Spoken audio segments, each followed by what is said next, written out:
tubig-tubig pa. Yung sabaw. Chow, chow, chow.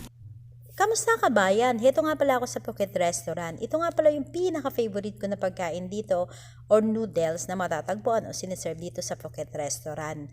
Dinala ko dito yung aking dalawang dalaginding na anak para matikman nila o ma-share ko sa kanila yung pinaka-paborito kong pagkain dito pag gutom ako, pag gusto kong kumain ng Filipino dish or gusto kong maiba-iba yung aking ambience, so dito ako nagpupunta. Dahil napagod kami sa paglalakad at nagutom kami, so naisipan kong dito kami pumunta. At yan nga, since na natikman nila ito na daw yung pinaka-paborito nilang noodles. Imagine, di ba? Proud naman ako dahil nagustuhan din naman nila yung pinaka-paborito kong pagkain dito. Meron siyang hipon, tofu, repolyo, carrots, at beans. Yan. So, nag-umpisa na po silang kumain dahil mga gutom na nga po kami. At meron din ako isa pang pinaka-paborito na pagkain, especially yung maisabaw. So, ito muna yung aming tinikman. At ito nga pala mga junakis ko, itatagal sila ng walang kanin o walang ulam, basta merong noodles. Kahit na whole day mo sila pakainin ng noodles, pasta, spaghetti, fettuccine, yan. Pero ito, first time nila matingnan nga yung pad thai at uusgahan nga nila ngayon kung ito ba talaga ang magiging paborito nila. Star Hotel. Sarap. How is it?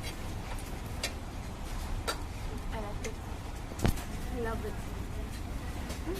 Oh, ayan nga at I like it and I love it na. Talaga namang na-enjoy nila yung pagkain na ito. Siyempre pagkatapos nito ay umorder pa ako ng isa pang klaseng food or soup. Medyo na-delay lang konti, pero isa rin ito sa pinaka-paborito ko. At first time din nila makain ito. Siyempre yung paborito kong iced tea with lemon and with pineapple. Hindi mawawala dahil isa rin yun sa mga favorite drinks namin nung nagbabanding pa kami nung maliliit pa sila. Ito nga yung tom yum na merong coconut or gata. So first time din nilang kainin ito dito sa Saudi Arabia. So umpisahan na rin nilang tumikim. At masasabi ko na proud ako sa mga pinakain ko sa kanila ngayon. Then na-enjoy naman nila.